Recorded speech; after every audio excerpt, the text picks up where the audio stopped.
sejahtera bagi kita semua. Terima kasih telah hadir malam ini dalam sebagai mitra kami, ya, dimana kami akan menjelaskan permasalahan yang ada yang sangat viral ya saat ini. Saya ingin menjelaskan, tadi press release sudah kami sampaikan bahwa ini ada seorang yang berperan melebihi dari BPOM, ya, yang seorang yang tidak berwenang dan tidak punya kapasiti apapun untuk mereview skincare seseorang. Dan jika misalnya ada suatu skincare atau ada produk-produk pengobatan atau produk apapun yang melanggar, itu bisa langsung lapor ke BPOM, di mana BPOM itu ada penyidiknya khusus yang akan diproses secara pidana. Jadi nggak usah jadi review-review sehingga ini menjadi mata pencarian. Dia mereview padahal kan standarisasinya harus ada ya, labnya bagaimana, standarnya bagaimana, dan keahliannya bagaimana, itu kan ada prosedurnya BPOM. Itulah negara telah menunjuk BPOM itu untuk masalah obat-obatan dan segalanya, termasuk skincare, salah satunya skincare, tapi obat-obatan dan semuanya itu harus seluruhnya melalui BPOM. Tambah lagi sekarang halal ya, halal nanti Oktober 2025 ini harus berjalan. Jadi hal-hal ini karena terlalu majunya media sosial ini dengan jadi kayak pertunjukan yang tidak berwenang, yang tidak punya kapasiti untuk melakukan itu, sehingga bisa menimbulkan suatu pemerasan. Orang yang ketakutan akhirnya minta maaf, terus dia minta untuk mencabut review, mesti membayar dan segala rupanya. Itu sudah terjadi, ada kasusnya sudah berjalan dengan korban-korban yang lain. Nah, klien saya ini Ibu Sela Sauki ini dengan suaminya itu membuat produk skincare ini adalah korban dari yang mengaku doktif ini, ya. Tentunya kalian tahu siapa sih doktif ini. Dia siapa? Emang dia punya izin dari pemerintah bahwa dia boleh mereview? Kalau dia mengetahui itu adanya kejahatan, dia bisa lapor ke BPOM. BPOM adalah satu-satunya instansi pemerintah yang berwenang dan berkewajiban mengatur tentang pengobatan dan salah satunya skincare. Nah, orang ini tidak ada kewajiban, tidak ada kewenangannya dan tidak boleh melakukan hal itu sehingga menimbulkan fitnah. Saya ingin menjelaskan, tentunya standar dari BPOM itu melihat konten-konten dari suatu produk itu dengan prosedur yang benar dan tidak sekali jadi izin itu keluar, kontennya berapa, dan itu produk-produknya itu terus diteliti. Ada labnya juga khusus, nggak bisa sembarangan lab. Nah, ini orang siapa ya? Dan dulu baru belajar nih klien saya membuat skincare, tetapi ternyata BPOM menjelaskan waktu dia mengajukan BPOM bilang ini produk tidak sesuai, sehingga akhirnya 2 tahun yang lalu ya, sehingga akhirnya ditarik produk itu, udah ditarik dan dimusnahkan. Udah selesai kan ceritanya, sudah dimusnahkan, ini sudah ada pengumumannya. Nah, kemudian atas bimbingan BPOM, klien saya mulai membuat produk yang sesuai dengan bimbingan pembinaan dari BPOM, sehingga keluarlah produk-produk ini, skincare ini, ya. Ini sudah sesuai dengan BPOM. Nah, di sini ada ininya, ingredientnya, sudah itu ada izin BPOM-nya. Di sini ya izin BPOM-nya. Kemudian ini kan ada BPOM ya, ada ini barcode-nya, dan ini juga face toner-nya juga ada BPOM-nya. Nah, kemudian juga ini semua termasuk make up dan ini skincare-nya ya, untuk krim-krimnya.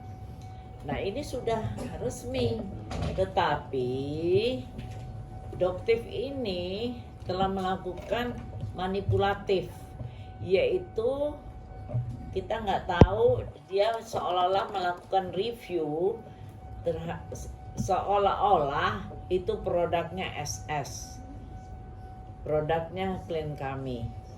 Apakah itu produk yang direview itu memang benar produk dia? Kita nggak tahu.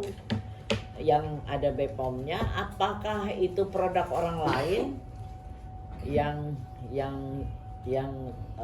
sudah rusak, atau juga produk klien kami yang lama yang udah dimusnahkan, mungkin ada yang kececer yang belum musnah. Jadi kan kita nggak tahu, itu kan nggak boleh. Dan yang paling parah, telah menyiarkan data pribadi dari klien kami. Dan itu langsung penjualan dari klien kami itu jatuh. Ini kan mata pencarian orang. Kasihan kan klien kami ini, suami istri yang bekerja keras untuk menghidupi 4 anak. Tiba-tiba dilakukan demikian, sadis tuh orang. Dan ini jual-jual produk juga tidak bagaimana gitu bisa kaya raya. Yang kaya ya, ini baru merintis langsung dihancurkan.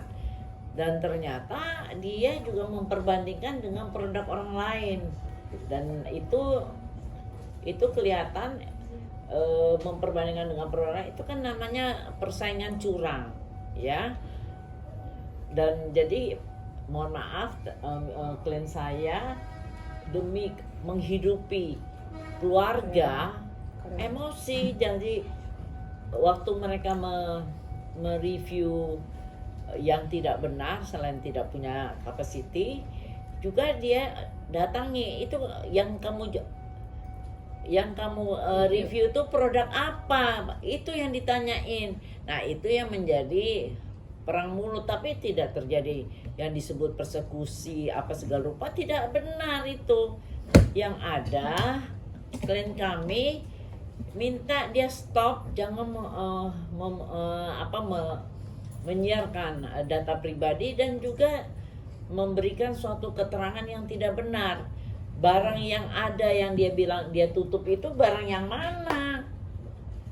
Yang saya pernah, apakah itu barang orang lain yang dia sebut SS? Apakah itu barang klien kami yang sudah dimusnahkan? Terus atau barang ini, kan nggak tahu. Nah, itu yang perlu kejelasan, harusnya fair ya.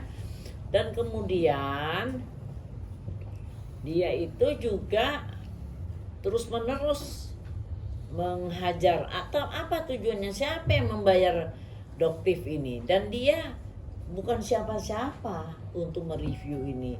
Dan kami telah melaporkannya di Polda Metro Jaya tanggal 19 Januari 2025 jam 1.18 WIB malam itu juga, yaitu menyebarkan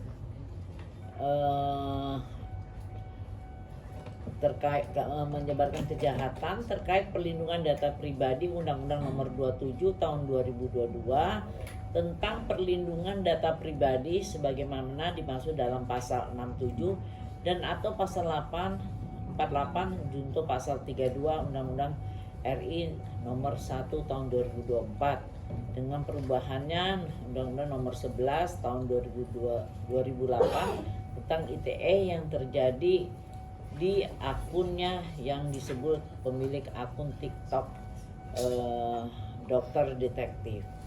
Ini nggak lucu ya. Ini bukan permainan yang lucu.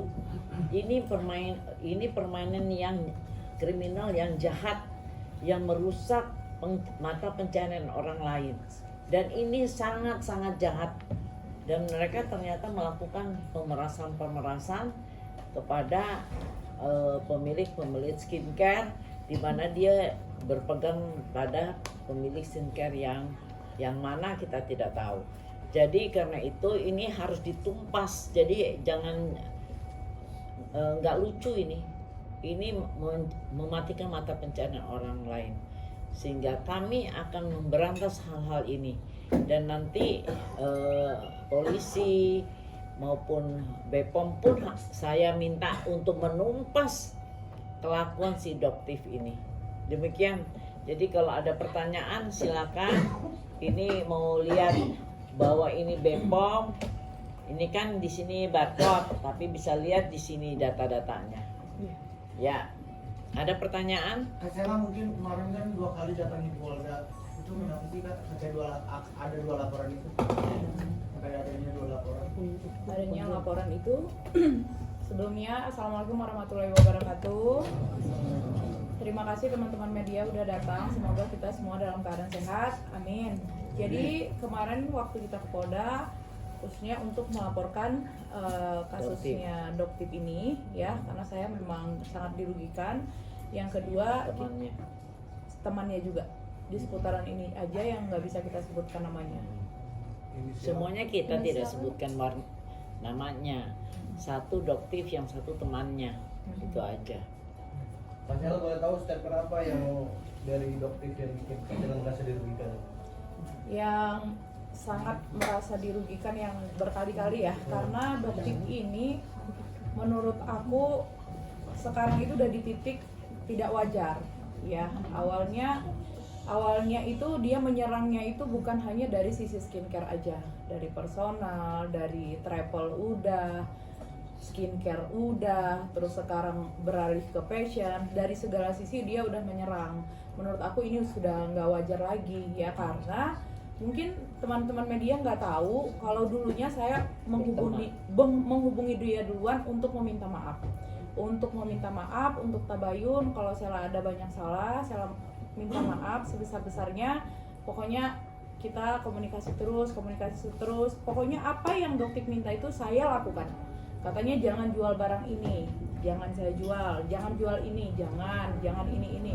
Bahkan untuk meminta maaf klarifikasi ke media, saya minta pendapat dia juga.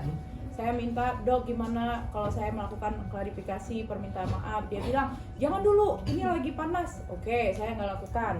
Tiba-tiba disuruhnya, Sela kamu sekarang naik ya minta maaf. Jadi hidup saya ini selama ini tuh disetirin. Mungkin teman-teman media nggak tahu, disetirin. Jadi aku nurut terus nih, apa permintaan dia nurut. Jadi aku perbaiki semuanya, apa yang salah, mungkin ada ini yang salah, oh perbaiki, ini ada yang salah. Bahkan sampai di etalase saya ya, di etalase saya misalnya ini serum begini, saya tampilkan hasil uji labnya. Jadi saya udah berbenah sampai di titik berbenah, apa yang salah semua saya perbaiki. Jadi kalau terus-terusan diserang, saya juga bingung gitu loh, bingung ini saya harus bagaimana lagi ya gitu. Saya udah menjilat dia juga udah baik, udah semua udah saya lakukan gitu, tapi lama-lama ini arahnya udah kemana-mana ini gitu. Iya, sampai ke dunia baju muslim aja saya